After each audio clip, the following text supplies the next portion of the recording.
You've waited 10 years. Today is the day.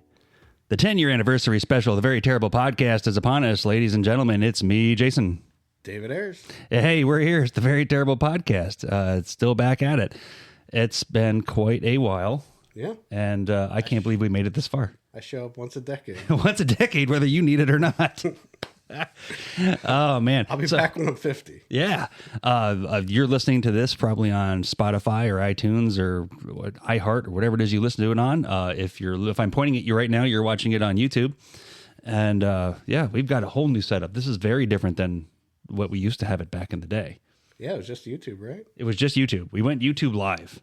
I think, let's see, I don't even know. Oh, I have notes. I took notes. I don't even want to say we because I've not participated. It's French for you and me. It's going to be fine. Let's see. 10-year show notes. Here we go. So, yeah, it was, how was it? It was December 11th.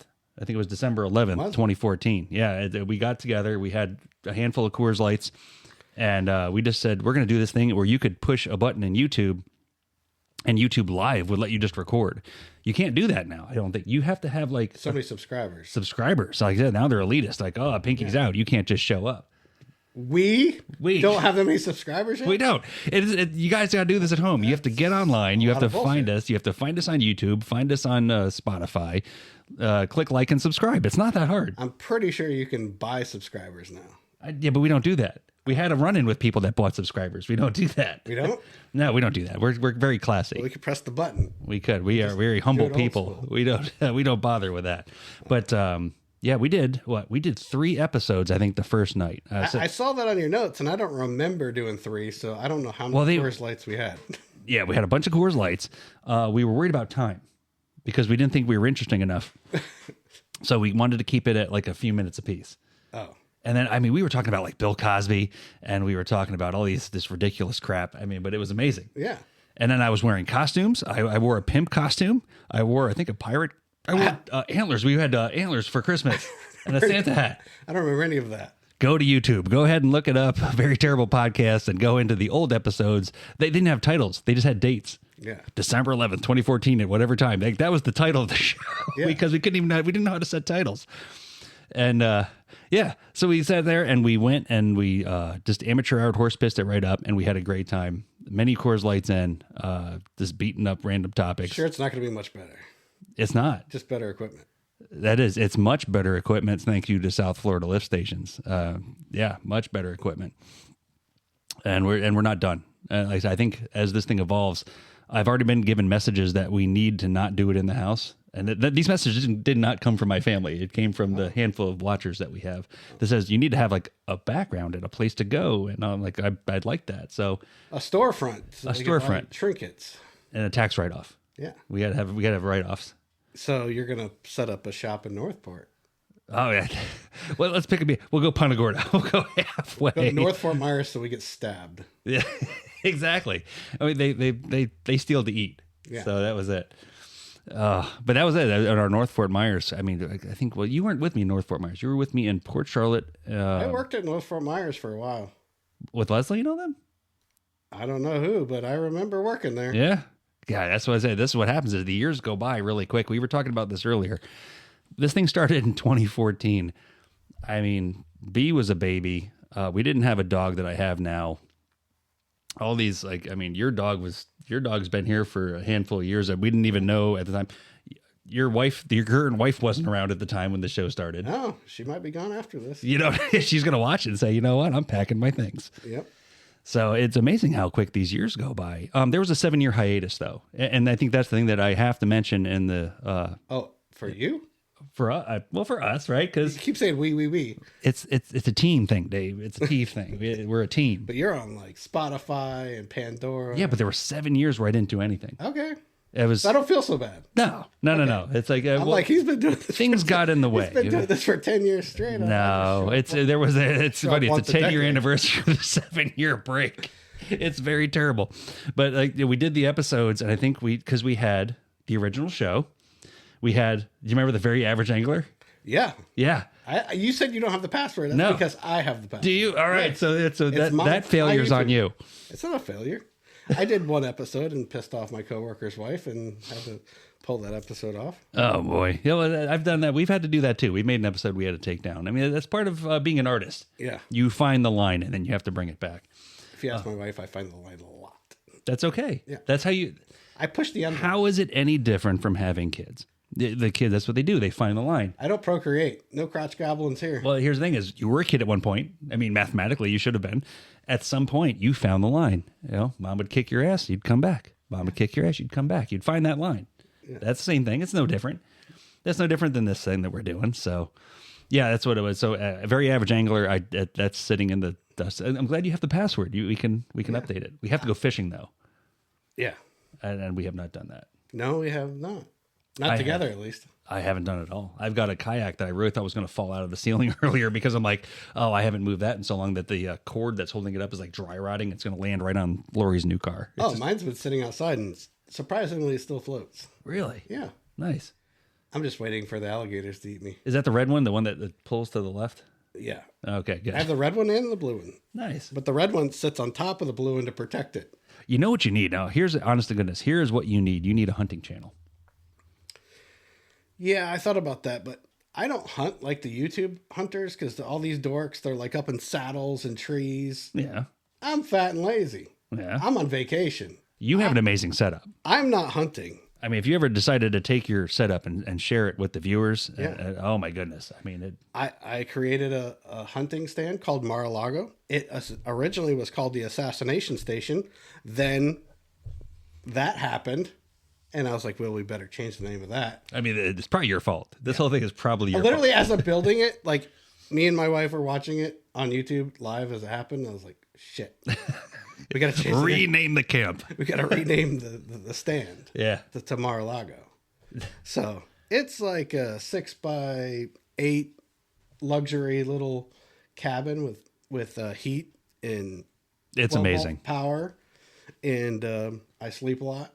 So. Well, as you should. I mean, you're busy hunting for your food. The deer probably get away. Yeah. But I'm in the woods. There's no cell service. I see pictures with animals. I know that there's dead animals in some of the pictures, so you catch something. That's great. I've killed 2 deer. Yeah. And you're helping natural selection. Yeah. One of the fun facts of hunting that the people don't ever talk about is that if you don't hunt, they're just going to die of starvation. So you have to thin the herd.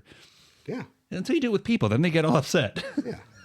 Well, me shooting them is a better death than them getting eaten by a coyote. Yes. So, which happens. So I'm saving them. Yeah, you are. You're kind of like a humanitarian, the same way I am with fish. I'm more of like an environmentalist. I don't catch fish. I can't. So I'm an environmentalist. But no, that's some good stuff going on. You should really have a channel where you'd go into the hunting side of things. That would be kind of cool. Yeah, we could have a hunting podcast one day. Yeah, we did 3 episodes the first night. Then you did Dave's road rage rant. Oh, about the Venice. Oh, the roundabout. Venice the roundabout. I was like, I'm going to record this roundabout because so it's horrible. many people like that. And then I was like, I think somebody pretty much almost ran into me, and I was like, this is why I hate this thing. Yeah, and you struck a nerve because it has, I think, the second most views on our channel. Oh, it is pretty good.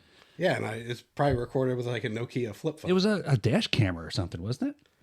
I'm pretty sure it was a Nokia like flip phone. Just put it on the dashboard, like a Razor. Hit drive. That is great. But yeah, let's see. We had our show it was on YouTube Live. I was wearing headsets that didn't work. We had these little. We talked about it earlier. We had these little. I don't even remember what the name of the company was, but it was like this little blue box. It was terrible. You plug it in and had an amp thing to it, and you plug it back in your computer. It didn't work. Yeah, didn't work. I still got mine. Yeah. It sits in the box. I think you have one of the other microphones, like it's over there. Like you have one of those microphones, and you bought a fancy microphone. Yeah, I got all the stuff. I just didn't do it. You got a really nice microphone at the house. We didn't bring it. I got microphone, headphones, soundboard. Nice. And the computer's dinging at us. That's fine. It's virus threat protection. No big deal. No one's going to hack us. Jesus. We're going to be fine. Amateur hour. Don't need this. Is shit. Just terrible. But let's see. Very average angler. That's gone. And your road rage video is absolutely amazing. And very average angler is just in hiatus. That's right. Nothing is dead until we say it's dead. No. Yeah, we could fire it up tomorrow. Yeah. Well, I tell you, think about all the things that have happened in the last, since 2014. What, 2, 3, 4 major hurricanes, You know, I mean, like I said, your fishing comes to your front door when the water comes up. I mean, you don't need to go fishing. Fishing comes to you. You know, there's catfish in the living room. I'm surprised none of these hurricanes have put water in your house. Buddy, I am telling you, I can sit here and now I don't have waterfront property. I'm a podcaster. You'd think I have millions of dollars. I don't. So I have my street. I have neighbors across the street. Now they have waterfront property. Hurricane Ian comes through, direct hit pretty much into Cape Coral. I can stand in my front yard and look across the giant canal over into the other side. Directly across, neighbors had boats in there touching their houses because the water came up and it went in, and the boats came up and went in. On our side, I had a water line that only came up half my yard. There's an elevation difference that's just enough, and I'd have no idea how it worked out. But man, I'm telling you, it was supposed to be, and I now after a couple of years, I think it was crap. It was supposed to be the storm of all storms, and if you can survive this, you can survive anything. Well, unfortunately, Mother Nature says, "Guess what, bitch? All in," and she's just been going in with even more stuff. Yeah, I'm sick of living through once in a lifetime events every 2 years. Yeah, this is getting old. Between the COVID and the hurricanes and all these, you're never going to see this again. Yeah. And it happens over and over. Hold my beer, bitch. Yeah, it's time to move. Speaking of moving, let's bring in somebody from up north. Let's see here. Let's see if this phone can do what it's got to do. All right, we're going to call Eric from the video Eric Gets a Haircut. Eric Gets a Haircut was a project that was also powered by the magic of Coors Light at the time. And, 6, 8, 10 beers in, we decided it's going to be great. We're going to give our friend Eric, and friend of the show that you remember him from his episode that was, I think it was like the 4th episode that happened on the Very Terrible Podcast back in 2014. And then, he has a video called Eric Gets a Haircut that has like 28,000 views or something like that. So let's go ahead and we're going to try to get him on the phone using the power of technology. Yeah, we didn't have this capability before. But I know. Somehow we brought him in last time. He was on a video chat last time. Hello, Jason Spinner. Hello, Eric. This is the Very Terrible Podcast, and there's not going to be like a briefing. Like we're just doing this. It's the recording is on. F it, We're doing jumping it live. right in. Jumping right in. We don't wait around. We were just Fantastic. on the YouTube video and on the Spotify, whichever way that you and your family all listen to. I'm sure you guys gather around every Sunday to listen to whatever it is that we made.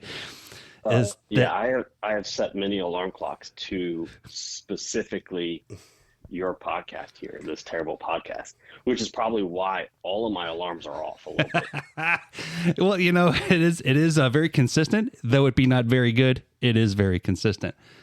So the good news is that now you're going to be revisiting YouTube yet again. I mean, I've kind of been waiting for this moment. I don't know why it wasn't a 5-year.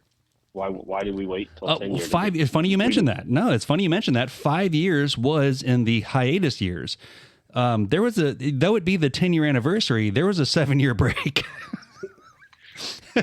And I mean, that's fair. Yeah, things happened, right? I mean, we had COVID, and I had to go to work, and the lawn had to get cut, so things happened. It's we talked about the other side project, the Very Average Angler, that also didn't take off because things came up. So that's we didn't do a 5-year, but think of it like this: everything is done on a basis of 10, right? Okay. The metric system. There's 10 commandments. Everything's based on 10. Everything you need to worry about is based on 10. So every 10 years we'll get together and do this if we're around 10 years from now. Doubt it. As we get older. I don't think we may not be here 10 years from now. So I mean, speak for yourself. I am trying to shed years off right now. you so, are. I mean, Yeah. Not that you're a social media mogul or anything like that, but you're not that much of a social media mogul, but yeah, you're online, you're doing these marathons, you're hiking Kilimanjaro, you're doing all these amazing things. And you're keeping yourself in fantastic shape. Yeah, Kilimanjaro is 2026. You're going, right? Yeah, no, I won't be going. I've got things to do. I won't go either, Eric. Thanks for asking. Yeah, you didn't ask Dave. Dave had his bags packed, and now he's not happy about it. I just thought I would make it. I'm gonna be honest with you. Jason hasn't stopped talking long enough to hear David. Yeah, You're right. Dave, take over. What's up, David? I haven't talked to you in a while. yeah. I haven't talked to you either. It looks like you're having a lot of fun on Facebook. Looks like you're going to all these trips, and looks like you got a new lady friend, and life is looking amazing. Yeah, well, lady friend is in 10 years now. New wife, yes. And we do an immense amount of traveling. That's pretty much all I do: drink bourbon and travel. Hey, I drink bourbon now too. Yeah, that's Oh, something that came up earlier. You guys are now fantastic. like bourbon buddies. Yeah. Oh God. Yeah. That's probably not the same as Eskimo things, but whatever. Eskimo brothers. If you guys sip out of the same bottle, does that count? I don't know how this works. It's a Well, bourbon thing. I don't know what collection he has. I've got 90 bottles in my collection currently. 90? Well, I thought I was Yeah. crazy with 45, and my wife thought that was way too much. Guess what, buddy? You're going shopping. Yeah, because it all started. My brother was like, I want a real nice bottle of bourbon for my birthday last year. And I was like, okay. And my brother's like a pretty serious person. He's like, so I didn't want to like screw it up. So I started watching like 6,000 YouTube videos about bourbon. I was like, this is pretty damn interesting. So I went and bought, 30, 40 bottles of bourbon. You bought 30 bottles of bourbon on the first day. Pretty much. All right. Hey, if Wow. you're going to go in, go hard. I made a list, and then I'm a little OCD about things, so I bought these little bottles of sample bottles and different kinds of mash bills and all this stuff, and I sampled them all, did blind sampling, so I wouldn't be bourbon's a lot of marketing. There's all these fancy names and distilleries, but then a lot of times the cheaper stuff is actually tastes better than the expensive stuff. Well, Eric, help us out on this. For it to be called bourbon, it has to be made somewhere, right? Kentucky. Okay, it can't be made anywhere else, right? I mean, I think technically United States is the rule of thumb. Oh, okay. But Yeah, it's got to be Kentucky- 51% of corn, I think. 49. Yep. Yep. And then 51% corn. Has to be distilled 4 years? Yep. 3 years? New 3 or 4 years. New American charred oak barrels. That was Yeah, mandated unused. by the American government Nice. for the lumber industry. So they made their money. Good. Yeah. Good. Follow the money. There's all kind like bourbon is fun. Like when you get into it and you're like, learn all like the rules and all the stuff. And Yeah, there's several good movies out on it and everything. Buffalo Trace put a really nice documentary on it. But yeah, there's a lot of rules. It's fun. I joined a bourbon club 2 years ago here in Wilmington. And we get to see we get to try some stuff that hasn't hit the market yet. So that's pretty cool. Learn a couple other things, find other obsessive compulsive bourbon drinkers, which I have learned that 90% of people that are bourbon drinkers that label themselves bourbon drinkers are obsessive compulsive. Really? Yeah. I guess Yeah. I guess if you put the collection part into it, it really will accentuate that. Yeah. I watched one called Neat, and I don't remember what it was on. That was the Buffalo Trace one. Oh, is it? God, that was good. And it's one of those, it's a show that though I didn't understand the topic, the presentation was so good that you sit there and you watch it and went, I just want to drink it. I don't even care what it is. is that the one about Pappy Van Winkle? I don't think so. It is. No, this is the Buffalo Trace one. It was a generation of a family members that had several people that worked for Buffalo Trace. I mean, they had a barn that aligned with the sun in such a way where they would rotate the barrels in the barn so it would do it. And at the end of it was Not a actually barn. It's a Rick Rick House. thank you, experts. Once again, I don't know what I'm talking. We'll get into money later, and I'll smoke you guys with that. Screw it. But Me and Eric are going to start a bourbon podcast. you should. There you go. There you There we go. go. And there's a good spinoff for you. But yeah, at the end, I think for me, the end was kind of sad where like, I believe he lost his dad and all that stuff. And he had this special bottle and he goes, it was very, very special bottle. And he goes, the thing I've learned is that, yeah, we're going to collect it and yeah, we're going to hold on to it, but we're only on this earth for so long. So if you're not going to drink it, that's what this stuff is for, is to bring out the special stuff and to really, enjoy it. Yeah. So that's kind of one of my rules of my bourbon collection. If you come to my house and you see a bottle, even if it's not open and you've never tried it, and you even remotely had 1 ounce, 1% of interest in trying it, it gets cracked. Like Well, that's I'll open it amazing. right around. That is amazing. So out of the 90 bottles right now, I would say at least 60% have been opened. So That's great. I have killed very expensive bottles over one bonfire just because someone said, I've never had that one. okay, Yeah. no problem. Oh, that's awesome. So Now, I've got one bottle, and I bought it only because I like Terry Bradshaw, and it was the first batch of Terry Bradshaw bourbon whiskey. And it's down there on the shelf, and I have no intention on drinking it. It's just, it has a little batch number 1 on the side, and I went, amazing. Yeah, you got the first one. Ta-da, Probably the only one. Yeah. Well, no, he actually has 2 or 3 different lines now that came out, and old Terry, while he's still on this side of the dirt, he's been putting his name on all kinds of stuff. So He's like Kiss. yeah, he's like Kiss. Well, he's big into cows and horses, and now he's like he's been doing all this stuff with cows and horses, and now he does burgers. So I guess that's the natural evolution of the cows, that once they go, it's time to make burger. It's Terry Bradshaw burgers. Yeah. So I've got David Ayer burgers. well, there you go. And then we had mentioned this. We had like a whole hour worth of conversation that was absolutely gold before we turned on the microphones, which we kind of shot ourselves in the foot with. Is there a famous Eric Ryan somewhere else? is there a famous? So I did grow up in high school. There was another Eric Ryan. This MFer would get called to the principal's office all the time. It finally got to the point where I actually stopped going because I knew it wasn't me, because I didn't cause trouble inside school. I did all my stuff outside of school. Most of mine involved law enforcement, never inside school. So that's the only other Eric Ryan I know. So other than that, I don't know if there's another famous one. Yeah, I have the only thing I've got is there's one Australian DJ called DJ Jason Spinner. So he's blocking me off on Google everywhere I go. So every time I try to make myself famous, he's getting in the way with his, what's he do? He hangs out in the wheels of steel with the 1s and 2s or whatever the hell DJs do. And he does that. And then Dave has a story where he has a famous namesake. Yeah, there's some movie director. And then I went to Atlanta, and the guy checking in the hotel was like, "Are you David Ayers?" And I was like, "Well, yeah." And he's like, "Oh, I like your movies." And I was like, "I haven't started an OnlyFans yet, buddy." There's still time. There's still time. Yeah. I just looked it up. There seems to be a mortgage broker, loan officer, named Eric Ryan, spelled the same way I spell it. The worst part is though, if it's that kind of guy, he's going to default, and they're going to come looking for you. He looks like a tool, also. Yeah. Oh, well, maybe he's a listener of the show. We got to be nice to people. He's a listener of the show. We could lose one.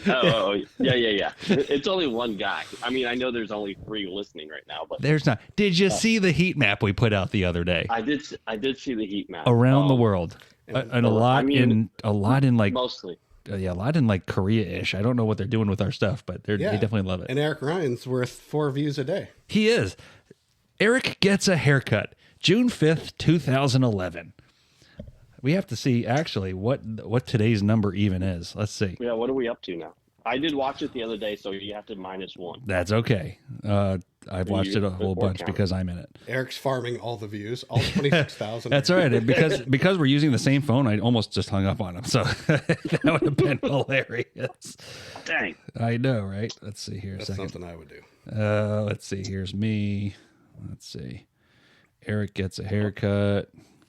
Yeah, I went through the haircut episode just the other day. I also went through our December, remind me, 14th?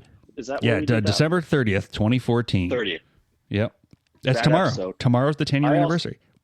I also really need to apologize to you. I took over that entire podcast. That's what I like. That's what you needed to do. I loved it. It was classic gold. But you just remember, though, I mean, at least with that episode, consider this. Because I went back and I watched it, and I remembered all the things that happened. Do you remember all the things that happened that day? Besides the fact that you outfished me. Well, yeah, I outfished you that day. You outfished me. There was a lot going on that day. And, I mean, it was a long day. I got there early. After traveling all the way from North Carolina, you asked me to travel another hour and a half down to Cape Coral. Well, I mean, once you're already doing it, what's another hour and a half? Right. Yeah, sure. Okay. But there was something else. Lori had us hooked into something, did she not? Well, I don't remember. I remember that Lori kept texting us in the middle of our shows because Bella was trying to get to bed. And like it was Yes. we were getting into trouble, but like we had like it was like 9 attempts or something like that we tried like to make this damn show, and YouTube kept cutting out and it kept cutting out, and we realized we can only do a 9-minute show, and it was like, all right, we got 9 minutes, just go, and then that's what it was. You just picked it up and took off, and then I was just trying to do a comedic salt and pepper all the way through it, and it was amazing. I did want to apologize. I realized, I didn't realize that I had taken over the 90% of that show. That show was also powered with the magic of Coors Light. Yeah, the taste of pennies. Taste of pennies. If Nichols could pee. Oh God, that was a rough night. Yeah. I think I slept on the floor where we recorded. Yeah. That night. Yeah, and that's the way it should be. That's how you do it. Yeah. So Eric Gets a Haircut was from June 5th, 2011, another amazing day where we enhanced your image. And like I said, now, granted, it's 26,807 as of the time we're recording this right now. I did the math at 26,798. So you're looking at another, 10, 12 episodes. It basically, like I did the long math on it because that's the way we do math, right? It really does work out to 1 view every 4 hours for 13 years. At the end of it all. That sounds actually pretty good. It's really good. It's 2,000. It's just over 2,000 a year. It's 172 a month. It's 6 a day. 6 people every day watch this video. Yeah, but are we asking the question, like, what are they looking up that they end up finding that video? I wonder if it's just haircuts. Like haircuts is like a common thing, and they're like, "Oh, there's 2 drunk guys cutting." Yeah, here's 2 drunk guys, and there's 26,000 people. I want in. They're just cutting hair. It's the lemmings. If one jumps, we all jump. If I recall correctly, it was just a buzz cut, right? That's it. It was beautiful, though. Oh yeah. He had this long wavy hair, and he had the locks. Yeah, I would die for some locks. Gone. We got to see the scar. Yeah. Do I remember correctly? The second time you shaved my head down to the skin, right? Yes. Yeah, that was the first time on video, second time overall, and third. Things come in threes. Just want to remind you of that. Well, you're not cutting my hair again. Well, not with that attitude. You cut Dave's hair. But Dave already has a great haircut. He doesn't need it. Yeah, it's already gone. I ran out of talent a long time ago. Once I got married, I told my wife, I was like, once this marriage thing is done and we take our pictures, the clippers are coming out. Oh, absolutely. Oh. Now, see, I've told my wife the complete opposite. Like, if my hair starts to go, there's an obscene amount of money that I'm going to spend to make sure I keep my hair. Really? And hairline. Yeah, it is my thing. It's your thing. Well, the thing is, I'm looking at a picture of you right now on the wall. So, granted, the YouTube camera is facing the wrong way, but there is a picture of you on the wall in all your long hair glory. So, yeah, at one point it was to the shoulders. Yeah, but it's sweat in your hair. We didn't talk much that period. I had that once when I was like 15. It was another 7-year hiatus. It's something. But it's being that this is the 10-year anniversary episode. We just wanted to check in and say, hello and say thank you for your efforts in making this little shell dream of more mine than anybody else's a thing. And like I said, it may not go far, but by God, we'll have fun. Absolutely, we'll have fun. I mean, I think that's what the rest of our lives are about at this point, right? We've hurt the hurdle of taking care of necessities. Now we just get to have fun for the rest of our lives. Isn't that weird? And it's funny you mentioned that because one of the things that I do a lot is I talk about money and retirement. And the one thing I can be honest with everybody is that I can tell you all day long how to save money. I cannot tell you how to spend it. And that's the part that as my date. That's where I come in. Oh, yeah, right. Yeah, these trips to North Carolina are not cheap. Well, the way you do it, it seems to be the cheapest way possible. Just not go. He rides a donkey. I just don't go. He just doesn't go. I just don't go. Once every 5 years, that's pretty cheap. Hey, that's more than a 10-year anniversary right there, I guess. Yeah. But that's the one thing that's kind of weird. And I actually put out an article the other day on the fire department Facebook pages is that there's an article that used to be called the 4% rule. You take your money, as long as you only take 4% a year, you'll never run out of money. They're lowering that number because of inflation and market returns, and this shit's getting more expensive. And what are you going to do? And granted, I can't complain. I'm pretty fortunate to where I'm going to have this weird constant income plus all my savings, but like people don't. And like, what are people going to do? And the thing is, I don't know. I watch my mom and dad, and I've watched what they've done, but they don't spend for anything. And for any of you that have met them, they don't spend money at all. So, but now, they've traveled, they see the world, they do the things. It's nice, but I don't know what to do. Well, I think that's the one thing we can't take with us is the traveling, the experiences and all that. And that's why I think in the last year or 2 or 3, even that that's where my main focus is. It's not gathering bottles of bourbon, although I still gather them. It is experiences. The one thing I learned or taken away from my own mom and dad is the traveling, the experience of being new places and stuff like that. I know I'm not by any means a Instagram or Facebook idol or whatever you call them, but like I was just in Chile this time last month. And you can't take any of that with you. You can't take money with you. You have to take the experiences. I'm going to take money with me. I'm going to have them bury it with me. Screw you guys. I'm taking it. I'm going to rob your grave. Yeah. Yeah. Dave and I already have our shovels. Yeah. It's got your name imprinted on them. I'm taking it. Yeah, they're gold shovels. Feel free to go ahead and put it down with you. I'm making sure Bella gets that money right back. Oh, that kid's she's got more money than all of us already. I can promise you, she's going to be fine. No, and you're absolutely right. And you and I had we met up. It was 2 football seasons ago now, right? Over at Charlotte. Yeah.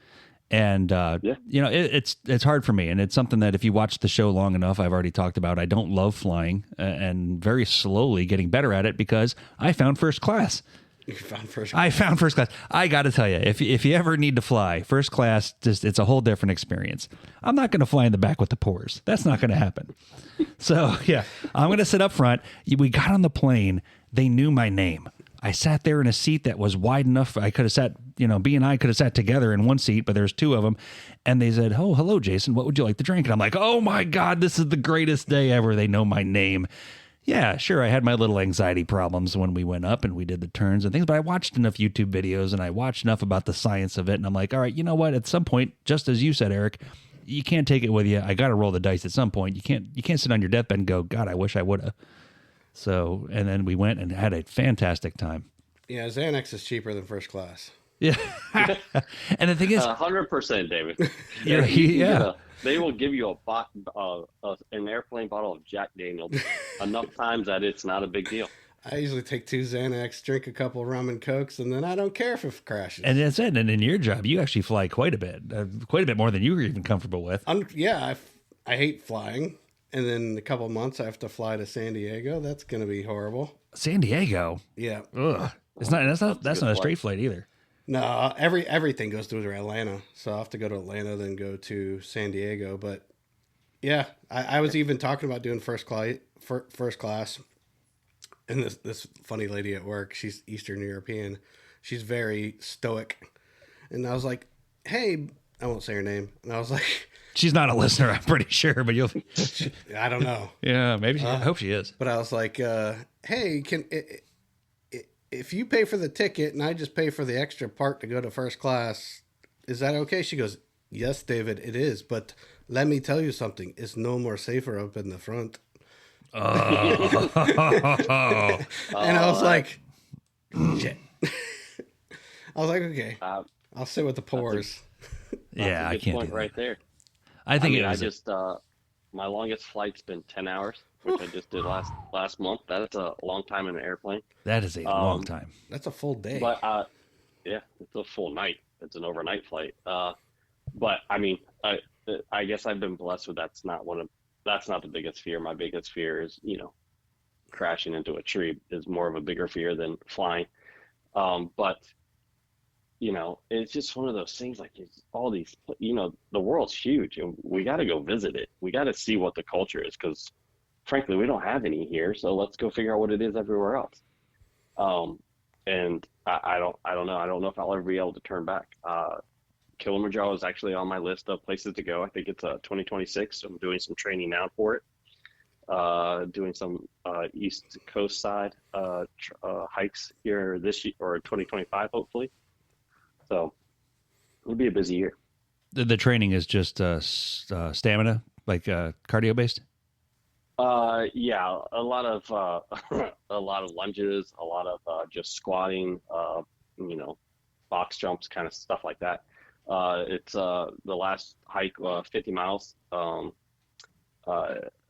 Although I didn't really suffer any major injuries, it's just, you know, I'm 47, so the knees only have so much life on them. Yeah. If you don't take care of them, then you have to work on them. But How tall is Kilimanjaro? 30, I'm not going to quote it. I thought it was 3,300. There's oxygen training involved in that too, isn't there? So it's actually a 8 or 9 day trip. Because of elevation, you have to stop so your body can get used to the elevation. So you have to plan for it to be the 8 to 9 days. When we were doing the Chile Torres del Paine hike, we ran into some other hikers, and they had just finished it. And they probably had 20 years on me and my buddy when we were hiking it. And they're like, you got to do this. I'm like, if you guys can do it, we can do this. But yeah, it's 8 to 9 days because of elevation. You kind of just have to stop, let your body get used to it, and then continue on. But do you have to bring oxygen tanks to the top like Everest, or no? You might need to. I probably won't be able to have to. Oh, bragging. He's like, well, you know, you could do it. You put it next to your tampon kit. Jesus. I'm chubby, so.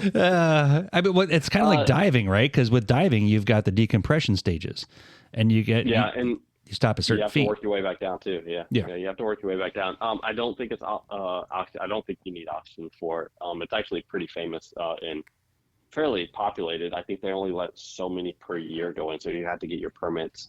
Mount Everest is definitely, obviously, a much bigger mountain to climb, and that's probably well out of my range. But we'll see. Who knows? Yeah, I think that's like $30,000 to climb Everest.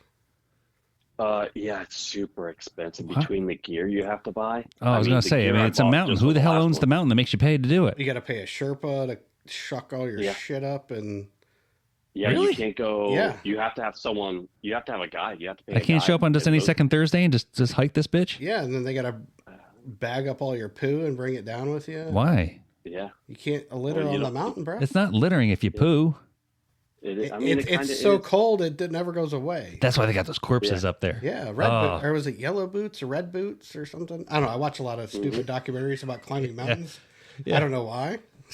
Well, vicariously you're going to live through it. I'm like, I'm chubby, so I watch other people do it. But no, there's this little expression that says that all the dead bodies on Mount Everest used to be really excited people. So how about you take it easy? Oh, that's awesome news, man. And to your credit, I mean, what a great point of view you have of what's really important. Yeah, I mean, you know, I obviously want to make sure my golden years are much well taken care of, and that's what, you know, the wife and I have really focused on. But like right now, my gear is to be able to, well, first of all, outlive you and David for sure. Oh, that's easy. Yeah, you'll have that without a problem. Yeah. And then, you know, just be strong. Like, I mean, I've looked at my father who just passed away. I just want to be a strong human being. So I want to make sure that I'm doing the right things and going in the right direction. So, yeah, I mean, you know, I know you're a firefighter. You're automatically stronger than I am, but I am not. I'm good at the paperwork. I can fill out the paperwork where all the real heroes go and do things, and I know how to fill out the reports. Yeah, Spinner waits for the news truck to show up, and then he walks back and forth in front of the news truck until somebody talks to him. I walk in front of the news vehicle. I do the podcast.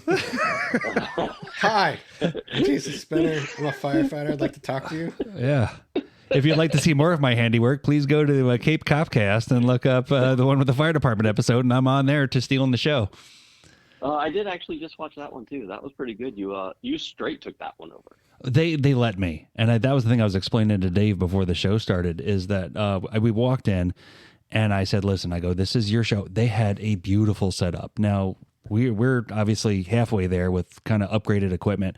They had $500 microphones, $1,500 board, like $1,000 worth of cameras, and they went, "Oh, this is just in the budget." I'm like, "Whose budget is this in?" So I said, I walked in with 3 pages of notes, and I said, "I've got these." Well, I mean, for me, and obviously you guys know me well enough where this is all I ever really want to do. So this was my shot in the batter's box to be like in someone else's arena to go see what I can do. So I went, I don't want to take over your show. If you don't have anything, I've got stuff. And they went, oh, no. Please take it over. And I went, no. Oh, thank you so much. Mr. Spinner, we don't prep for podcasts because nobody else does. But yeah, go ahead. Yeah, exactly. They just wing it. I said, no. So, and obviously I said, I brought the donuts with me, and that was just how we started the episode. I go, I brought you the food of your people. And I just threw donuts out on the table. Wow. Oh God, we had a amazing blast because, and that really is the rapport between police and fire. And we even had a day yesterday where we had this one car accident. It's blocking an intersection, and there's car pieces and stuff all over the place. And John Q. Plub, Johnny Jackass, wants to drive right through the accident scene. So part of my job is keeping everybody safe. So I instantly, and this is only like 3 minutes into the shift, so I'm all full of caffeine and hate. So I walk, I just start yelling, "Hey!" And I'm hollering all this stuff, and the cops see me yelling, and it turns into a feeding frenzy. And the cops come over and they just surround the vehicle and they're banging on the glass, roll down the window. And I'm like, this is how we get shot, guys. Don't do it. Yeah. But like, you can't just drive through an accident scene because you're one, contaminating it. And two, you're just going to, somebody's going to get hurt. But I mean, I'm like, we have such a good rapport. And that's what that whole podcast was about, is this, that, we will tease the hell out of each other. I mean, they'll call us second responders. Their turnover is so high. Like I look at their name tags and it's like mine says serving since 2009. Theirs says serving since Thursday. It's like, they're just all brand new. We went on a call. One guy didn't even have a name tag. He was so brand new. Who would want to do that job where you got to wear a camera all day? It's terrible. I don't know how they'd want to do it. And no, I'd be fired the third day. Yeah. Yep. Yeah. It's the first 2 days of orientation. But that's what that whole podcast was about, was just that whole relationship that we have back and forth and the ribbing. And God, we had a great time. The police chief walked in. I said, "Oh, the boss is here. Oh, here we go." So God help me if I ever get pulled over. But that Toyota's not making it all. No, it's not. But good news, I could walk to work. So we're going to do okay. Oh, man.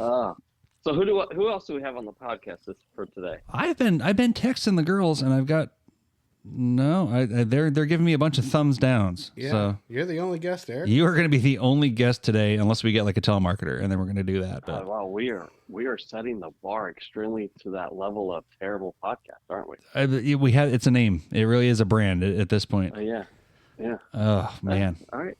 So I have to ask, what's the future of terrible podcast look like?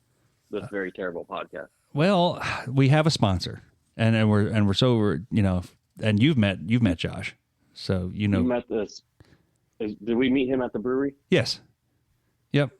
And the Josh. Short guy? Yep. Josh owns South Florida lift stations, and he was generous enough to he basically just told me straight up. He's like, "I want it on YouTube, and I want Dave." And I went, "Oh, okay," and he just says, "Make it happen." So he's been very, very generous with us, and. One day we're going to get him on the show, which is going to be great. And then, damn, Dave, someone wanted you on the show. Yeah, I had to come out of retirement. How do you feel about that? It's flattering. I love Josh. He never calls me. To be fair, I've never heard from him either. To be fair, he doesn't have time. He's very busy. Yeah, on vacation. No. Yeah, his wife's on my Facebook, and they're like doing something fun every Thursday.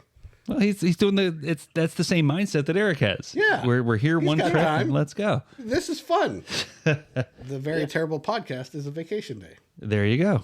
Yeah, Chalk it up. I do it every 10 years. You could write this off on your start your own business and write this day off is basically what we could do. Well, that's fantastic. That's fantastic. Well, buddy, I appreciate you stopping in. Absolutely.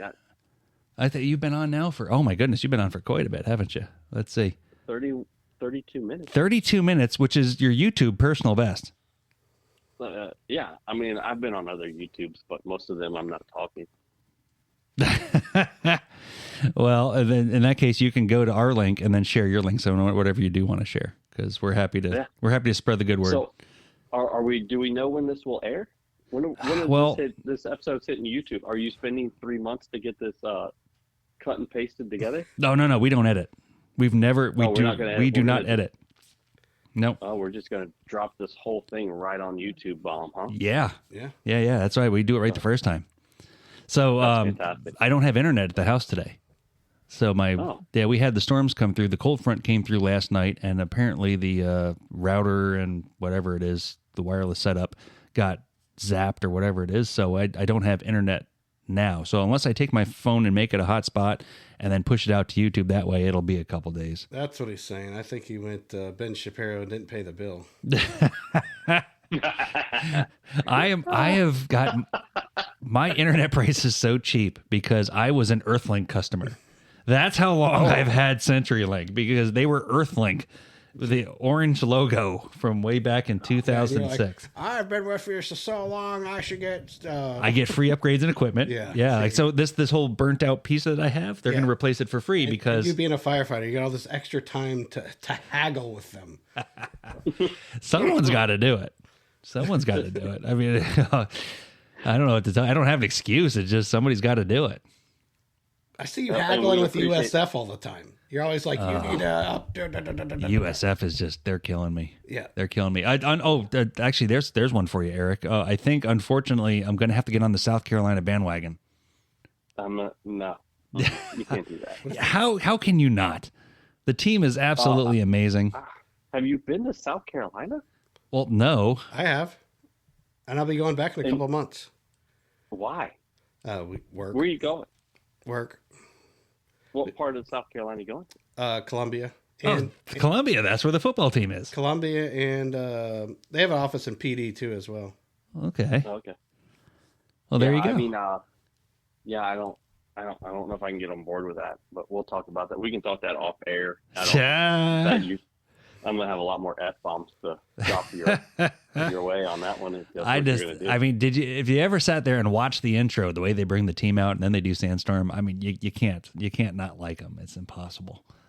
And then this year they had such a good year. They smoked Clemson. They almost beat all the big teams. They were one spot away from the college football playoff. I mean, USF is just smoking Clemson right now is not even a fair thing to say. All right, like Clemson's had a rough time. Like, it's like everywhere. Like we're all Florida Gator fans. We had a great year in the 90s, maybe early 2000s, and we're all holding on to it like it's ever coming back. But let's be real. It's not coming back in our lifetime. Well, no, that attitude. I know that's a very terrible attitude, Eric. Yeah. Well, a few bags of cocaine. Hey, wait, I have a button. There it is. Oh. Yeah, I mean, you just got to do some better recruiting tactics. You know, you got girls, drugs. You know. Yeah, Emmitt Smith. I mean, his old ass is still walking around somewhere. You got Steve Spurrier with his Nope, Steve Spurrier, South Carolina. I mean, how can you not? Yeah, but he's back with the Gators, ain't he? Oh, is he? I don't know. I don't know. He's got a He restaurant is, up and there. he didn't do anything in South Carolina. He's playing golf. Yeah. Yeah. So, but that's and for taxation purposes, I don't want to pay state income tax. That's ridiculous. Why am I going to lose 6% of my money just because I want to live there? I can live 10 minutes. I can live in Rock Hill and walk to North Carolina. That's fair. Yeah, see? It all works out. Yeah, I don't really watch college football anymore. Well, Let's there be you honest, Jason, you're not moving anytime soon. But May 1st, 2027. Where are you moving? We don't know. But there's not going to be any point in staying here. What's the point in moving? That's not here. B graduates, right? Yeah. Well, no, she'll only be a junior. She'll be a junior, but I'll be done working. Yeah, she's not going to want to move the last year. Oh, she wants to move now. Like, if I ask her if she would ever come over here on the microphone, she'd tell you. She wants to move right now to Wyoming. She's never been to Wyoming. Oh, that's right. What? She's still stuck on Wyoming, huh? Let me see if I can get her. See, I used to be stuck on Montana for no reason either, but I don't just because it's desolate. Yeah. She's had this fixation with Wyoming, and I have no idea where it came from. It used to be Mongolia. It used to be Mongolia. Why? I don't know. She fixated on Mongolia, and then all of a sudden it became Wyoming. So, but yeah, she wants to go there, and we've actually talked about having like a vacation, but there's really nothing going on. You enjoy flatlands and cows, and they have a football team, but the football team is really bad. Oh, come on in, talk about Wyoming. I think Eric needs to put a GoPro on when he's climbing this mountain and put all this footage on the podcast. You think? Yeah. I wonder how long. Yeah. So actually, with that said, I am right now in the market of a GoPro for my next one. All right. I'll have to. Dave, text me your phone number when we get done here. I'll send you some pictures. All right. This was a big trip. This was a kind of a life-changing thing, pushing the body to the next level, and some of the views are just insane. Yeah. Nothing you're going to see here in the States. So yeah, send me your. Well, hang on. Have you been to the Grand Canyon? I mean, yes, actually, Damn that it. was also done this year. damn it. I've seen that on Facebook, on yeah. his Facebook. Yeah. I follow Spinner. Thanks for paying attention, Spinner. But we were in Grand Canyon, Dick. Yeah, you were standing way too close to the edge. Like, it gave me anxiety. Yeah. So here's what this is what separates me from you guys is I have no fear for heights. Like, I will stand on the edge and not think twice about it. But I don't have fear of heights. I have fear of dying. Yeah, being in an enclosed tube and slamming into the ground's not not the way you want to do it. yeah, that's a fear of heights. All right, here joining the show, ladies and gentlemen, B Spike on the mic. All right, talk to us about. We were talking about Wyoming. What do you want me to talk about? Why? Why is it I don't Wyoming? know. There's no people. I don't like people. I dislike people very strongly, actually. Hey, Eric's on the line. we got that in common. Oh, Hey. what's up, Eric? Hey V, how are you? Good. How are you? Living the dream. So we were over here celebrating the 10-year anniversary special. And then we obviously brought up that you being the best of, the best part of the show, really. I mean, far better, far more skilled than I am. Just wanted you to come in and say hi and talk to us about the appeal of the state, this very square state of Wyoming. There's not much to it. It's rural and there's no people. That's really about it. So wouldn't you get bored? No, I mean, probably, but I mean, I don't really care. Tell Eric what you think of North Carolina. Oh, I hate North Carolina. Oh, jeez. She has a offense. very, very staunch position on North No Carolina. offense. Dang. That is, I'm in it. I'm offended. You can keep telling me not to be offended, but that's rough. That's rough. Yeah, I think because every vacation we've taken there has been mandatory for her, though she didn't get a chance to pick any of it herself. I will actually concur with that. If I remember being a kid in Steve's age, and Central Florida was mandated, and I could care less about that center part of the state of Central Florida.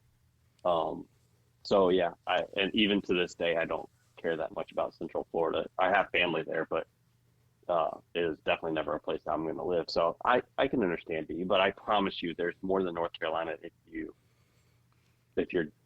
let's be honest, if your dad didn't make you go, or maybe if you did hang out with your dad, we could find some cooler shit to do. Probably. Yeah, but she can't collect bourbon yet. Not with that attitude. Listen, Not with that attitude. Yeah. I feel like she could absolutely collect. That's true. She'd probably do a better job than I would. Oh, you have one bottle. I do. That's one more than none. Yeah. And to be honest, it'll never get opened. And I've hiked a mountain, Eric, before. So Which mountain? Kennesaw Mountain in Georgia. I hiked it all by myself. Is that part of the App Trail? I don't even know what that is. The Appalachian Trail? It might. It's right in that region. You have a computer that makes phone calls. You could look at right there. Find out. Yeah, the mountain is amazingly tall. Not really. I think it's like 1,800 feet. Oh, Yeah, I tried to hike it once in dress shoes. That didn't work out so well. dress Dress shoes. shoes? Yeah. I was like, they're like, hey, you can go hike this mountain over here. And I was there for work and I didn't have nothing else to do. So I was like, I just left work and went over there. I guess as an alternative to going to work, yeah, I'll go ahead and get some blisters. So I was like, all right, I'm going to go hike this mountain. And I got like a quarter of the way up and I was like, this ain't working out. So I had to go buy tennis shoes. Nice. But Yeah. Well, and I didn't even die. And you're still here to talk about it. There you go. That's one more mountain than I ever did. Yeah. yeah. We'll get you one on Jason. We'll get you up a mountain one day. Yeah, sure. Maybe in Wyoming. That's right. Yeah, see? I like the way Eric's thinking. Well, here's what you do: is the way you trick me into it is that you make it a combo package where you pick the mountain, Eric says he'll go, and then we all go together. That's how you sucker me into it. Okay. So All right. you guys work on the details. Text me. Let me know when you're ready. All right. I got the gear.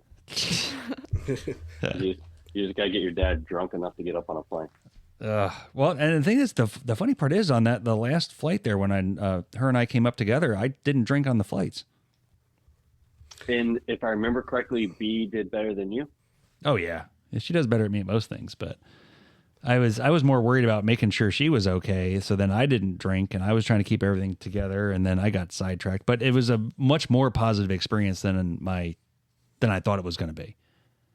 Like I really thought I'd be freaking out the whole time. That one time you were supposed to come up. Oh yeah, that was bad. I mean, I completely lost it in the airport. Where was it? Maryland. Maryland. I backed out of Maryland, and I backed out of a trip to see Eric. Yeah, and I get to the airport, and my body just shut off. And you got to the airport and didn't get on a plane. Correct. Oh, I got to the point where the luggage tag was on the luggage, and my hand would not open up to let the suitcase go. Oh. And I went, "Oh, this is really bad." Oh, I've always just got on the plane. You know, I put my hoodie on backwards, and you know, the little kid's like, "Mom, look, that guy's scared to be on the plane." And I pull my hoodie down, and I go, "You're damn right." Yeah, no, it was terrible. It was one of those that it made me understand more about like when I run patients that have these, you know, these fears, because fear is only real to the person that has it. And it's completely irrational to everyone else around me. And I understand it. And that's why when people want to give me crap, I don't care. They can, because I don't give people crap because I get it. I'm like, yep, it's real to me, and I'm going to do my very best. And it's been a very slow evolution. Like for me to get, because I tell you what, there was one, when you and I were together in North Carolina, we had the one where my dad wrecked the car. And on the way home, that Southwest flight was so nasty. I think that screwed me up a whole bunch. I remember peeling the plastic off the seat on the side of the seat cushions going, "Get me the F off this plane." And there's something about that flight. It just didn't go well. And then that kind of started that more of a downturn for me. If it's somewhere I really want to go, I think I'd be a lot better with the plane, which I mean, I'm not bad with it, but yeah, if it's somewhere I wanted to go. It's easier when you're with somebody else too. When you fly by yourself, you're like, "Oh, I'm going to die alone." Yeah, that part sucked. We did really well. She had a neck pillow. I had soundproof headset, and we switched. And I think that was it. When we switched, it was like, that's what it worked out. Yeah. I fell asleep on the flight up. I was so comfortable, and I went, "Oh, I got the neck pillow, and I made it, and we made it. We're going to do okay." And she had her headphones on, and I looked at her, and she wasn't freaking out. And when she wasn't freaking out, I went, "It's going to be good." And I was in first class. So they were bringing me my Coke Zeros and orange juices and things. So bougie. Yeah, so bougie. I was like, and I would look down at people as they'd walk by, and I'd go, "Don't you make eye contact with me." Now this freaking cheapskate won't go back on first class. Like, it's too expensive. No, I will. That's the only way I want to go. Yeah, but you look at the plane, you're like, "I'm not doing it right now. It's too expensive." But it's always going to be like that. Hate to burst your bubble. Well, all right, chip in. Chip in. I ain't chipping in. Well, No, see? especially if it's not freaking North Carolina. Shots fired. Whoa. Dang, B. Yeah. Here, I'm trying to work with you to try to get to Wyoming, and you want to just keep taking shots to North Carolina. Yeah, unbelievable. Sorry, it's just boring. Well, all right. What you have to find activities that you want to do. Where? In North Carolina? Yeah, in North Carolina. What even is there to do?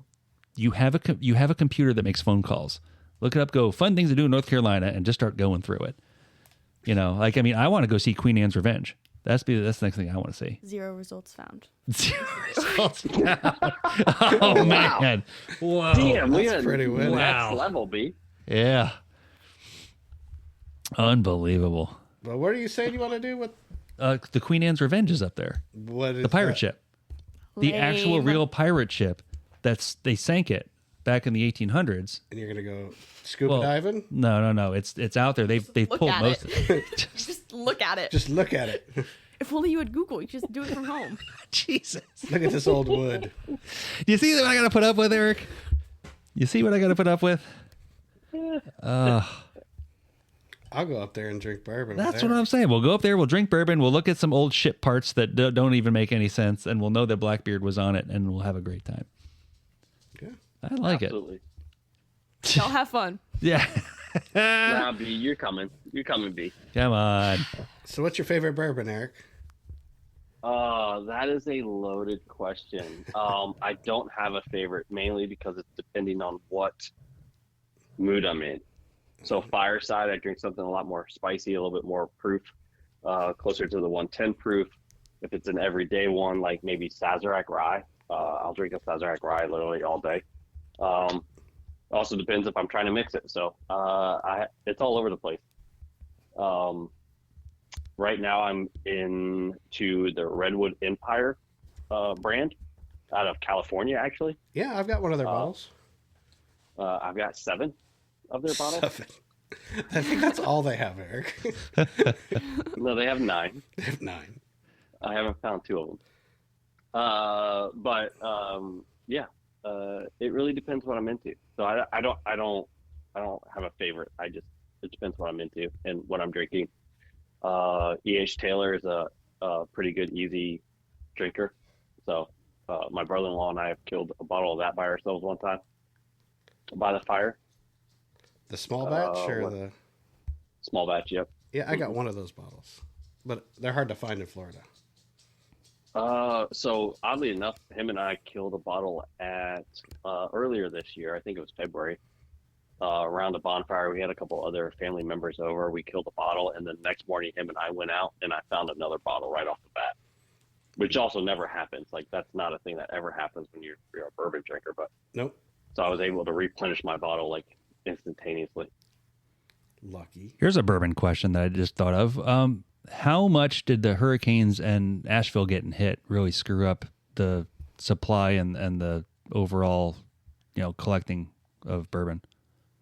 Bourbon wise, not so much at all. There wasn't a lot of big distilleries for bourbon in Asheville. There is a distillery called Chemist, which is famous for their gins. They have done a bourbon, but Chemist is in the middle of Asheville. Phenomenal location, great building and atmosphere. As far as I understand right now, they are already back up and running. My wife and I went there a couple years ago for Christmas. It might be one of my favorite places in Asheville. Great cocktails, great location. But as far as bourbon itself, it didn't really destroy much of any of our bourbon collecting here in Asheville. That's good. No, that's real good. No, obviously it's weird as you see both sides of that coin. Like we watched them on TV get hit, where 2 years ago we were the ones getting hit and saw us on TV, and I'm like, oh, now you can put together like the perspective of what's really going on, because they'll show you stuff on TV and it's a 45-second clip, and then you realize that these people are still living through it every day after day. And there's a couple of people that I know that live up there, and they just they put on Facebook, hey, we finally got running water. It's been 2 months. I'm like, oh God. Yeah, I've got a buddy who's been going up there religiously, ex-military, so he's got some free time on his hand, and he's been going up doing some relief work, and him and I talk quite frequently, and it's mind-boggling. The crazy part is, I live in Wilmington on the coastline, and I-40 takes you straight across the state, and I-40 is the main drag that takes you into Asheville, and most of that was demolished. So you're really having to focus on you're going up around your elbow to get to Asheville these days. We're headed there at the end of January for some relief work, and obviously just a small vacation and do some hiking. But yeah, it's amazing. Asheville's known for their snow, and they can handle some snow, but the hurricane they were no match for the hurricane and the amount of water that went through there. Did you ever get wind of the tinfoil hat conspiracies with that whole thing? I mean, there's always that shit, right? Every time anything happens. Remember back in the day, Charlie? Yeah. What was that, 2005, right? Yep, 2005. Like, there's all that shit, right? Like, you dealt with it, I dealt with it in Northport. Actually, one of the reasons we left Florida that time was because of Charlie and the massive amount of hurricanes starting in 2005. But I mean, it might have been a smart move. Yeah, that was the right move. Actually, looking back, yeah, you pulled the trigger at the right time. If I remember correctly, David, that was the time you and I got closer together, right? Because I kept coming back and forth. Yeah. That right? That was Burnt Store, I think. Correct. Yeah. Yep. Mm-hmm. Yeah, we were both working at the Burnt Store in Winn-Dixie, where they sell more beer than milk. Yeah. Neither one of us wanted to be there. I think we were exiled, if I remember correctly. That's how I got there. Yeah, I had burned enough bridges. That's where I was ending up now. That's awesome. yeah. Reese kicked me out of Kings Highway and said go be somewhere else. Go be somewhere else. Because yeah, the old dairy manager at Kings Highway was his pet project and couldn't read or write or anything. But he's like, I'm not getting rid of him. I guess I gotta leave then. Yeah, we weren't there very long together. We tore the shit out of that store. God bless it, man. Yeah, that was maybe like a 1-year deal, I think. Yeah, at the most. That was rough. Yeah. Well, the thing is that you guys really are part of the show, even when you're not here, is because when I do those middle manager minutes, I mean, those are all the experiences that we had together, whether or not you realize it. It's like all the times I talk about like the management topics and all that stuff, it transcends where we were working. Because I got to be honest with you, whether we were sitting there at Winn-Dixie or, BJ's Wholesale Club or the fire department or wherever else you guys go, it's the same crap everywhere you go. It's personnel, it's payroll, and it's just the same handful of issues. Getting asses in seats and getting to work every day. Yeah, I mean, we can go down that whole leadership, management style stuff. Like, I mean, I feel like that's a whole podcast by itself. Let's be honest, that Winn-Dixie maybe not had the quite hands on how to manage people. Especially, you're talking about 30 years later, we figured this shit out, right? Right. So, yeah. But I remember, well, Jason, you and I just destroyed Northport Winn-Dixie for a couple years. Oh yeah, absolutely, physically and emotionally. Yeah. I mean, we ran pretty hectic through that stuff. Yeah, and somehow I was a manager and I was a child. Yeah. How old were you? I started at Winn-Dixie when I was, I think, 16, and I was a manager like the day I turned 18. Yeah. Because they're like, oh, you have a pulse? You show up? You can read. You can read. Yeah. But, yeah, a lot of learning experiences, but I don't think I could ever go back to retail. No, that's not what it was for. It was a building block to where you're supposed to go. I still have dreams to this day of leveling shelves at Winn-Dixie. Yep. I have nightmares about BJ's. Yep. It doesn't stop. Unfortunately, I'm still 1 degree removed from the retail life, but I will tell you that the biggest thing I miss is that I should have gone to the vendor side probably a decade at least earlier than what I actually did. But yeah, it was hard. They seemed like weird transients. They'd come in the store and they're always bitching and complaining, and they'd stack their stuff and then they'd leave, and you just never knew anything about them. Right. Yeah. Needless to say, those MFers had it figured out more than us that stayed inside the store. No kidding. Oh, well, actually, now that you touched on the topic, speaking of which, one of the people that we did work with from way back in the day, friend of the show and friend of all of ours, Steve Soloway, is not having a great time. And yeah, we got to plug his event. So Steve got diagnosed with testicular cancer. So out of all the the things that I'm sure, I don't know directly how he got it, but it doesn't look like it doesn't look great. So they're doing an event right now over at the Pine Island Moose Lodge on Saturday, January 4th at 6 p.m., where they're going to do a fundraiser for him and the family to try to cover some of these medical bills, because he's already started chemo. I guess they've already taken out one of his testicles, and they've already started the chemo, and they're trying to get ahead of it. So for any listeners of the show that can actually make it, it's going to be on Saturday, January 4th, 6 p.m. at the Pine Island Moose Lodge, with a prime rib dinner, raffles, and auctions. Also backed up by Island Tactical, which is Steve's gun shop. And I don't think you've been down to ever see that, but I have not. I have heard about it and everything. Can you? I assume, because the great podcaster that you are, you will send us a link to all this stuff as we. Absolutely. Actually, you made a special video just the other day just for the event and with Island Tactical's information in it. But Island Tactical can be found at 239-558-4925 and islandtacticalllc.com. In the radio voice. You like that, Dave? Yeah. It's radio voice.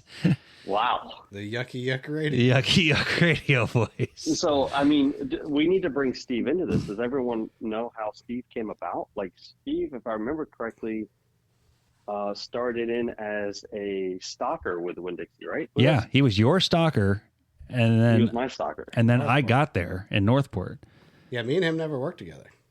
Ever? Never. Really? See that? Fun fact. No, I met him at your house late at night. Coors Light, Drinking and playing video games. playing video games. He was just this giant dude shows up, and we start playing video games. I'm not good at video games. Me and him somehow got on the same tag team on wrestling. Yep. I failed. He got mad, threw the controller, told me I suck, and left.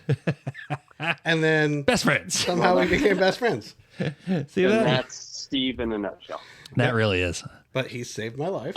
Yeah, he did. He saved Dave's I remember- life. How so? Well, it is a was good a USF homecoming football game. Yep.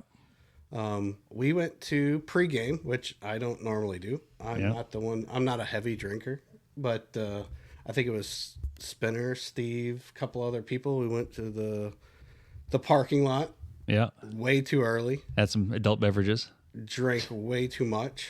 I don't even remember the football game. I remember Yeah. walking in and talking to some guy that I was going to fight, Yeah. and this guy was way bigger than me. Yeah. And then the guy just walks off, and I was like, "Yeah, that's what I thought." And I turned around, and Steve's standing behind you. Steve's standing behind me, rubbing his head. In the interest of context for the podcast, Steve is what, 6'9", 6'10"? 620. Yeah, I mean, and he's just a huge human being. So anytime, 620. oh yeah, He's 620 with a personality of 8 feet. yeah, it's funny. So, great guy. We're watching the football game.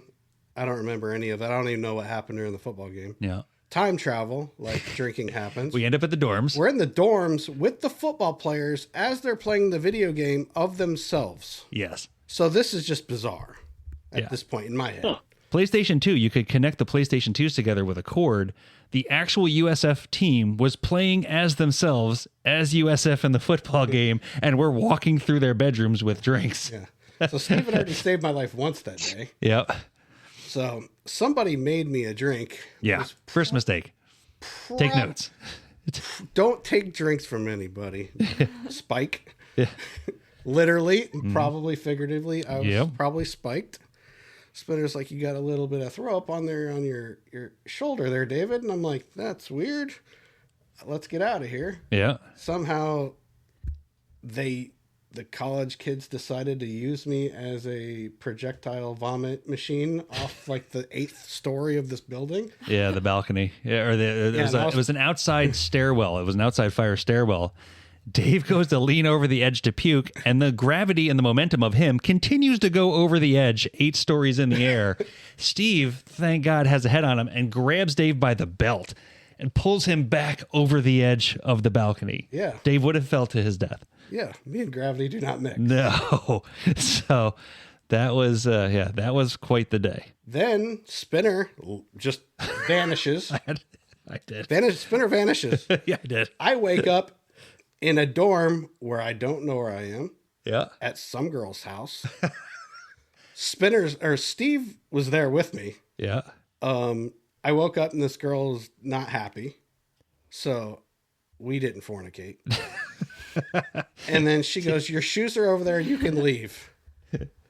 And I was like, "Thanks for being a good host." Yeah, thanks for that was the days before Airbnb. It was Air, Dave, and Steve. And I don't even recall how. All I know is we got home eventually. I don't know how we got home because I thought I rode up there with you. I thought so too. I don't remember how you guys got home either. I don't know. You got in an argument with somebody and left. Yeah. So, yeah. Yeah. I don't know. I had enough of that. And I kind of forgot that there were people up there with me. I'll show you. I'm going home. And I went home. But yeah, Steve saved my life that night. Yeah. And that's what it was. Steve's always been the stand-up guy for everybody. And now in his time of need is when we ask anybody who knows him and loves him to step up and do the same. So Absolutely. That's what's happening. Let's make that happen. Someone send me his contact information when you guys get a chance, because Steve and I have not talked in the better half of several decades at this point. Yeah, He absolutely. was supposed to come. He was supposed to come to your house one time when I was there, and he famously never showed up. Yeah, I mean it's weird as since I've lived where I am now. It's funny is because Steve's had these weird chapters. Like he was headbanger Steve, then he was gangster rap Steve, and then he was all this stuff. But like since he's been down here, he's been like community politician Steve. I mean, God, Steve could probably run for mayor and almost win out of like Matt Lachey, Pine Island area, and Well, Pine Island for sure. Pine Island for 4 sure. people. Yeah. But, during the hurricanes, I had explained on the other video I made where he took Island Tactical, they gutted it, they got rid of all the guns, they secured all the guns, they turned it into a makeshift supply area. The bridge from Matt Lachey to the mainland at Cape Coral was gone. The road was just out. So Steve had boats and he had people bringing in supplies where he held and gave out the supplies. He had politicians, he had Byron Donalds stop by and all that stuff. And they're out there handing out, supplies together. And he's just been really involved to the point where Governor DeSantis brought Steve to Tallahassee to give him an award at the state capitol for his efforts during the hurricanes. Yeah, I mean, it's a real thing. It's not just us tooting his horn. So it's a very real thing. And this is just one of these things that it once again, as you mentioned earlier, Eric, and it just reminds us that you're not promised tomorrow. Every day should be taken advantage of to the best of your ability. And something like this where Steve just does the right things day after day, helping everybody else out. Something like this comes out of left field and just, proverbially and figuratively kicks you in the nuts. And yeah, he had a friend that made a video of, it's like the ice bucket challenge, but it was the kick. Yeah, kick you in the nut challenge. I don't want to do that one. Yeah. I don't want to do I don't want to get kicked in the nuts. I don't think that's going to help. I'll just give the money. How about that? I just give you the money and we skip the kicking. Can we just donate at this point? We're at the age where we just donate, you can. right? If you go to the Very Terrible Podcast Facebook page, there is a clickable link for the event, and it also has the clickable link for the GoFundMe account that's in there. So that's... you guys have a Facebook page? Oh, Exactly. Thank you. and we have an email address, Eric. No one uses email. You had a I've said this phone so number many too, times. didn't you? No, it was just I had to fill in a phone number, so I just made it zeros. Oh. Yeah. No, but yeah, there is an email address. Eric told me many, many years ago, no one uses email. This is stupid. And Ding, ding, ding. he was correct. No, Eric. Yeah. He was right. Yeah, B, we were on the same page 10 years ago before you even knew about it. Yep. I don't know what you're going to do with them, but good luck. Me too. That's where Who's going to take care of me when I'm old? That's where he gets all your business inquiries. Exactly. I'm ready. Hey, I've got a sponsor, and there it's right. Let's see, it's right there on the screen. I'm pointing to it. And when you watch the YouTube video again, you'll be able to see it. And yeah, So if you need your lift station pumped, there you go. There you go. Sales, service, and maintenance. There you go. Oh, fantastic. But all right, gentlemen. Well, this has been a fantastic time. 10 thank years. you so much for hanging out with us. That's pretty amazing. I can't wait to see this video and upload it to your YouTube. I'm sure that's going to get 1,000 hits for sure. Well, if everybody does a little, no one has to do a lot. All you got to do is hit the share button. I mean, dude, all I got to do is get 1/10 of the people watching you get a haircut, and I think we'd be okay. I mean, we can only hope, right? Yeah. The celebrity from Eric Gets a Haircut now is on another podcast. Come check it out. Yeah, well, let's do it. All right, man. I'm sure you can help us with this. It's Yeah. yeah. Well, almost there. Almost. Thanks, Steve. All right, buddy. Well, hey, thank you so much for hanging out with us today, and thank you for always continued support and being a good sport about everything that we put you through. And Absolutely. we'll get up to North Carolina because you're not coming back to Florida. No chance in hell. All right, buddy. Thanks so much. right? right. See ya. Talk to you later. Bye. Bye. Bye. And we hung up on him. There you go. Hey, at the last minute. Wow. Didn't even let him finish the sentence. That's okay. Well, and I think that's we're a minute or an hour and 20 minutes into this. I told you when you said it's only going to be 45 minutes. No, we did good. I have no idea how long it's going to take to load. It's going to take 3 days to load with no internet.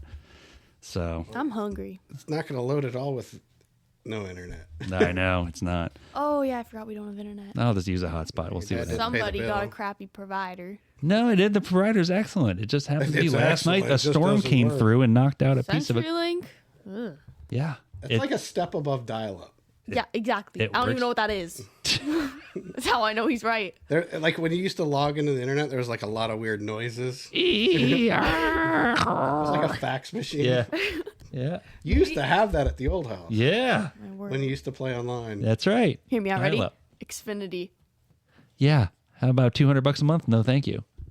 You don't get a firefighter discount? I don't think so. I could ask. You would. This kid has YouTube TV for like $80 a month. Won't let me get Hulu or Netflix. I will let you get whatever you want as long as you want to pay for it. No. All right. I have no income. Where do you want me to get this money from? You're my part of my lineage. You save enough money to be able to have it. You're gonna be a beggar one day. You could do chores. I'll find things for you to say. There you go. So I could find things for you to do around the house. You say no. But you're gonna pay me like 2 nickels everything I do. No. You're gonna be I'm very generous. You're gonna be like, all right, do this and then go out on the road and find a few pennies. There's your pay. Disagree. Mm-hmm. Disagree. Mm-hmm. All right. I think it's time to call it. What do you think? Let's do it. Sure. All right. Well, ladies and gentlemen, talking to the camera. Boom. There you go. Ladies and gentlemen, thank you so much for joining us. Thank you for putting up with us for 10 years. It's empty. I couldn't find anybody to get me a beer. Lori walked outside. I couldn't find anybody to get me one. You should have texted me. I would have done it. Oh, that's true. You know what? You probably would have. Well, it's not too late. Go ahead. Do. We're going to have you go get one now. All right. Well, let's see. We didn't even do our sponsor thing. Oh, you want to do the commercials? Hang on. We got commercials. We're going to lose our sponsor if we don't friggin'. All right. Hang on. Here's the commercials. I'm going to get a beer. This episode of the Very Terrible Podcast is brought to you by No sponsors. South Florida Lift Stations. For all your lift station sales, service, and maintenance needs, call Josh at 239-707. Is that how we end it? Just with the commercial? South Florida Lift Stations, the official sponsor of the Very Terrible Podcast. The Very Terrible Podcast can be found on Spotify, Pandora, iHeartRadio, Stitcher, YouTube, and wherever you get your favorite podcasts.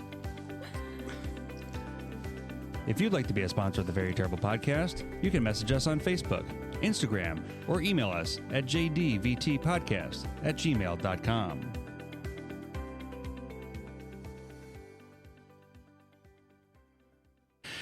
And see, there we go. So we talked through some of the commercials because it's very terrible, and this is what we do with the Very Terrible Podcast. To turn the mics off during the commercial. You're right, I should have, but this is my first time with people being here. Normally I'm by myself. I know. I'm here all the time.